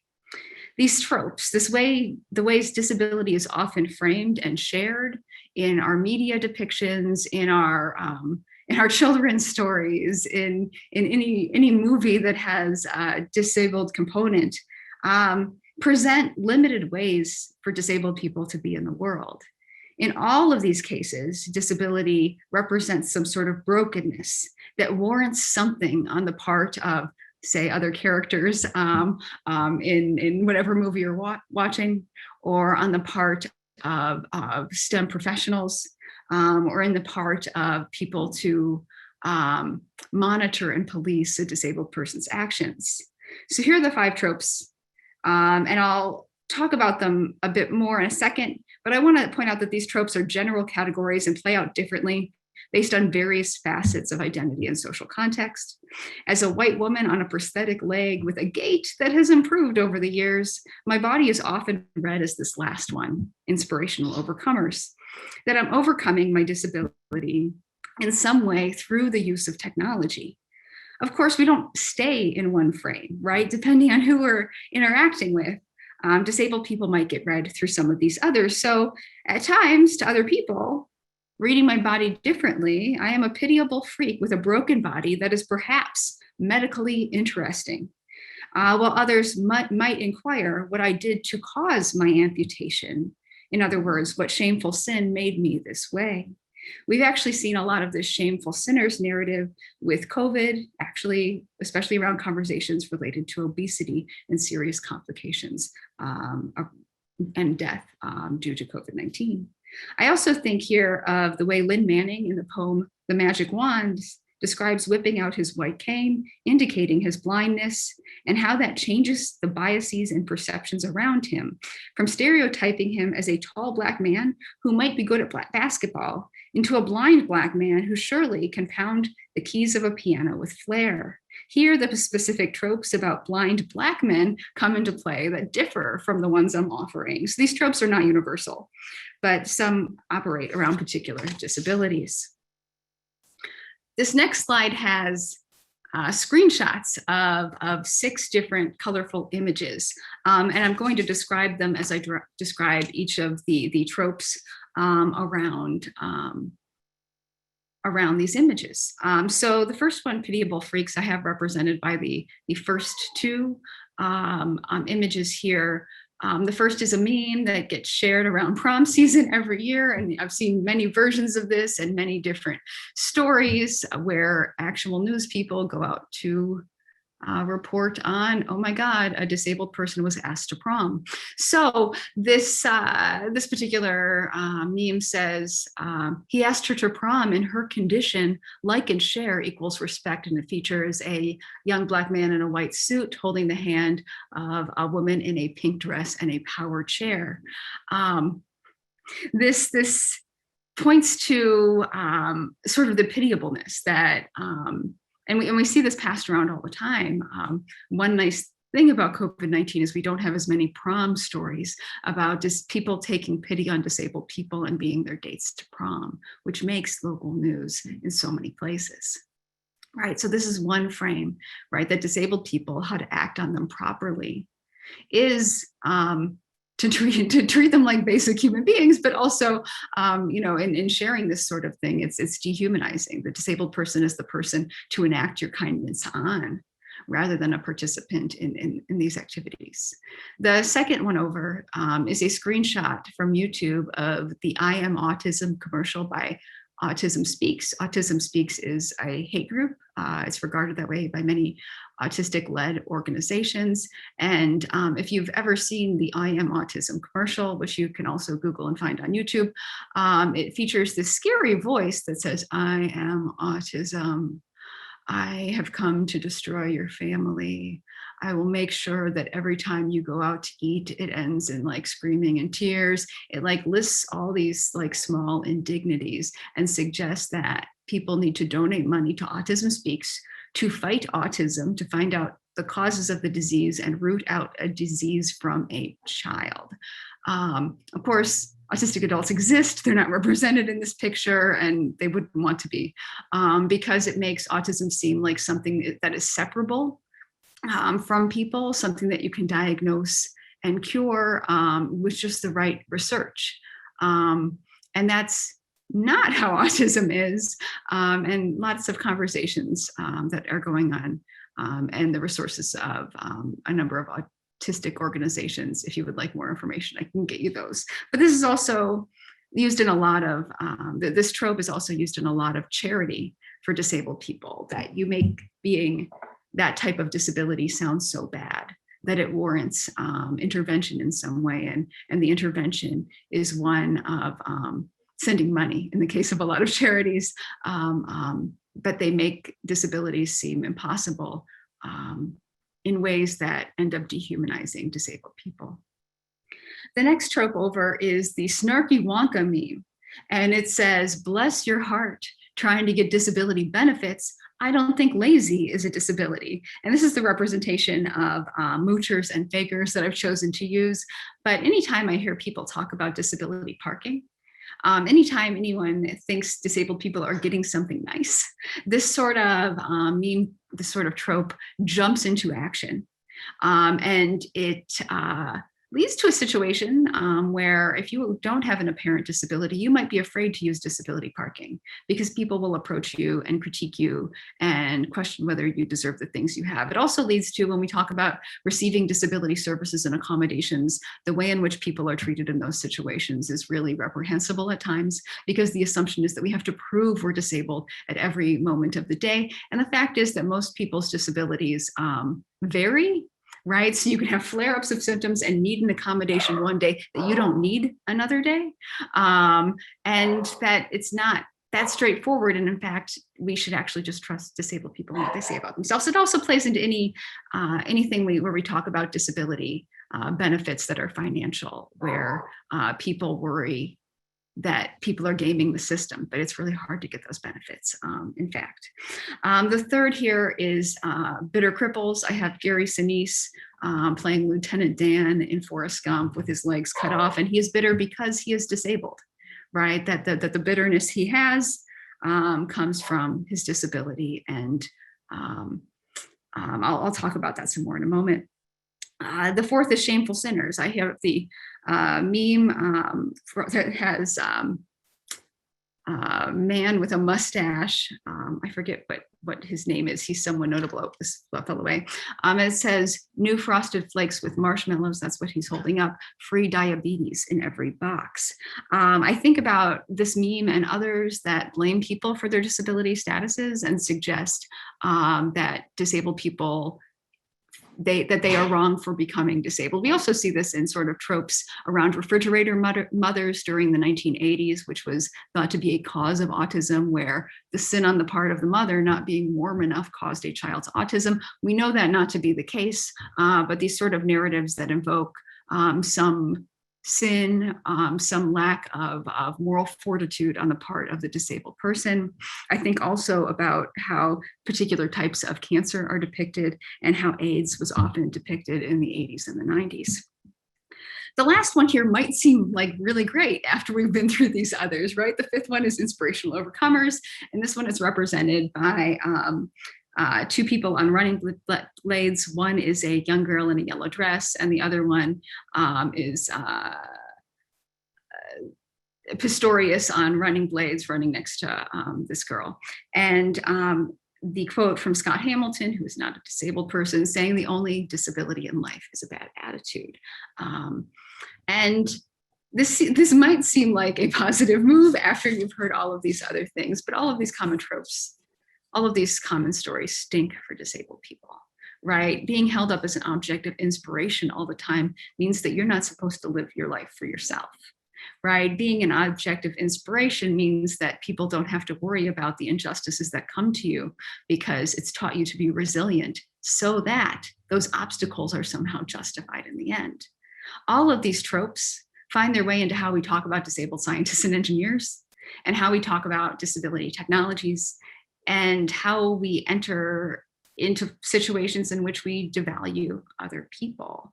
So in the context of disability tech, in the context of these tropes, what happens is, and I'm gonna spell out the consequences of each of these tropes. Of course, they're not exhaustive. There are other tropes that can work in different ways, but when it comes to Pitiable Freaks, these stories put disabled people as objects of humanitarian design, where engineers are heroes for interacting with disabled people at all. And any contributions by disabled people are underpaid, underplayed, since we should be simply lucky to be the objects of design research.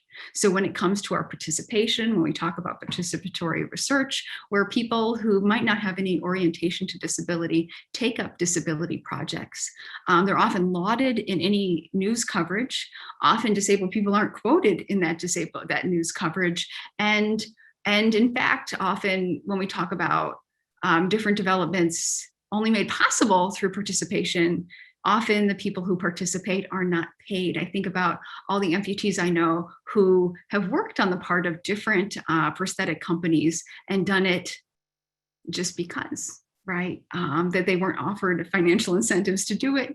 And in fact, the companies make quite a lot of money off of amputees. The next one is moochers and fakers. And this is where, and all that policing that I talked about, right? And, oh, you're getting a benefit, so we have to make sure you really deserve it. Or, oh, I'm not sure you really need that accommodation. Let's make your doctor fill out 10 pages of paperwork. The moochers and fakers trope ends up in disabled people being denied the technologies they need or disbelieved, whether they're asking for a disability technology or critiquing one. So if people think you're a moocher or faker, they're not going to listen to your thoughts about technology. They're going to deny you the accommodations you need. They're going to put you through screening processes that are dehumanizing. This sort of disbelief plays into the self-worth of different disabled people, right? If you're doubted all the time about your disabilities, you might start questioning yourself, and also like needing to release all your medical information to get appropriate workplace accommodations really shouldn't be necessary. I think about how these things are often written when we go through HR departments, and the ways in which we're made to, the ways in which we're made. It's not that we're made to explain our bodies. It's that our doctors are considered the experts about us, even through this step, where they are the ones filling out this paperwork and we are just giving it to them. So agency quashed in that case too. When it comes to bitter cripples, we see situations in which disabled people are considered failing to make the best of their situations, right? They're not appropriately plucky cripples, and therefore they're ignored, right? The usual response to a disabled person complaining heartily, whether about disability or about anything else, well, a lot of the things we complain about are actually infrastructure and structural factors around disability. It allows people to say, well, you're just being a bitter cripple and I don't have to actually listen to what you're saying about a situation. It means for both moochers and fakers and for bitter cripples, when you are sorted intellectually into these categories by people you are dealing with, it means that you're met with hostility and policing, and the idea that you're not making the best of an unjust situation is a terrible position to put people in, and often one that we see when it comes to disability tech, like that there are deserving disabled people and non-deserving ones, and so much of it involves attitude, right? It's not that your prosthesis hurts you, and I've seen these conversations, it's that you're not trying hard enough on your prosthesis. This is one example. I know this exists for lots of different types of disability technology. The next one is shameful sitters. And shameful sinners are disabled people who should be praying for mercy in the form of research to cure or normalize. If the trope that you are reading a disabled person through is the shameful sinner trope, it can go along with tech development, but it goes along with this belief in the redemptive power of technology and how disabled people should put themselves at the mercy of technological development, of engineers, of scientists, of medical professionals. We're supposed to hope for a cure, hope for normalization all the time, instead of hoping to lead average and normal lives under this category. And it really plays into how people can think of themselves as saviors of disabled people through the things that they design and create, whether or not they've ever consulted the disabled people that they view this way. The last, inspirational overcomers, we're finally there. If you're disabled and doing the things people want you to do, which is to show up on running blades and look really impressive, you are held up as an example to shame other disabled people for not performing correctly to ableist standards. Often, inspirational overcomers are supposed to overcome their disabilities through technology, through the appropriate putting themselves in the way of technology and taking advantage of situations so that they can become a champion of the technologies to help them overcome. And here, Bill Peace would talk about queuing up the music and sharing this ritualized ideal that every paralyzed person dreams of overcoming their bodies through exoskeletons. And Bill Peace, who also blogged under the name Bitter Cripple, would totally poo-poo that and call the desire to walk a ritualized ideal that has no basis in reality for paralyzed people. I also like what Jillian Advisa has to say. When Cy writes, they like us best with bionic arms and legs. They like us deaf with hearing aids, though they prefer cochlear implants. It would be an affront to ask the hearing to learn sign language. Instead, they wish for us to lose our language, abandon our culture, and consider ourselves cured. They like exoskeletons, which none of us use. They would never consider cyborg, those of us with pacemakers or on dialysis, those of us kept alive by machines or made ambulatory by wheelchairs, those of us on biologics or antidepressants. They want us shiny and metallic and in their image. I think about this in line with the sort of tropes we see about disability, and what it means for a disabled person to be in STEM is to be thought of in stereotyped ways and to put themselves in a context where so many people are committed to particular types of ableism and don't even realize it, right? It's these deeply seated beliefs that even if you believe one disabled person can participate in a particular way, often you can still fall back into different stereotypes as you go. I think about what it means if your body doesn't conform to some of these ableist stereotypes. I know we're close to time, so I'm going to briefly talk about the counter narratives that Hannah has offered. The first is about disabled people as technology users. Right, we don't talk about that nearly as much, and we don't talk about it in the creative ways, disabled people, the off-brand ways, the ways in which we share and hack technologies to use that sometimes were never meant for us, or that we made them and everyone uses them now, like the OXO grips. The other is technology as freedom, right? We have so few narratives outside of the disability community that understand that for many people, wheelchairs represent freedom. Right, represent mobility, represent being out in the community. Even in the ways we talk about wheelchair users and wheelchair use, it often points to confinement in ways that is not true from within the community. We can also talk about how disabled people resist technologization and technologies.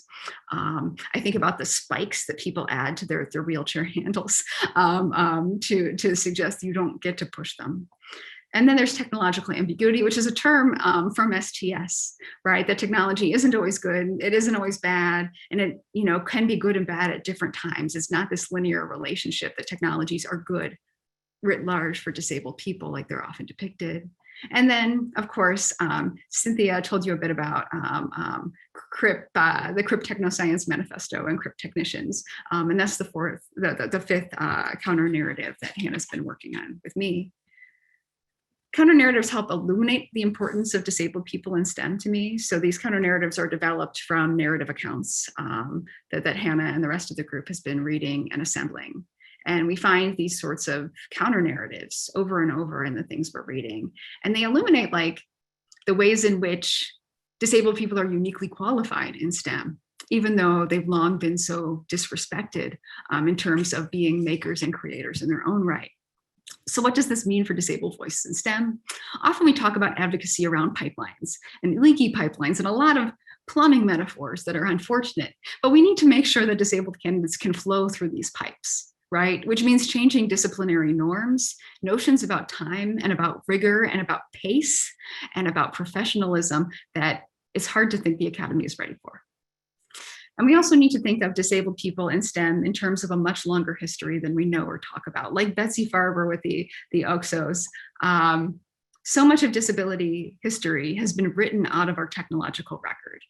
Some of that's on purpose, some of it's because we liked those tropes. The things that we've been handed over and over again are tropey, and really often those tropes don't reflect any sort of reality about our lives. So thank you for listening to me. Close to 5 p.m. on a Friday afternoon. Y'all are troopers. I have a picture of my cat who has his little paw over his face as my last slide. Thank you so much. Yes, thank you. We had a good comment from Sarita that says, I think that being told it is good that I am resilient really shows an unwillingness to consider change to structural barriers requiring resilience versus a failure to be my only choice. Resilience is required, which I think is a great point. So if we have any questions and you'd like to put them in the chat, we can address them. I mean, so thank you for this comment on resilience. I really appreciate it. I mean, it's true. Resilience, people get praised for it all the time, and it just means their lives have been made hard. And in the case of so much of disability resilience, the ways in which life has been made hard is often through structural barriers and doubts on the part of other people, rather than by something internal. If there are no other questions, then I think it's time to close out the day. Thank you to all of our speakers so much for being here. I was just reflecting on the fact that I don't know if I've ever been to a panel like this where everyone was disabled and talking about STEM specifically. And I'm just so happy to have spent this kind of time with you. So thank you to everyone and to our funders as well for helping us put this on. And thank you, Emily, for doing all the hard work and organization. Yeah, thank you so much, Emily. It's been such a pleasure to hear the other panelists today. Yes. All right, we'll see everyone around. Happy Friday, everyone.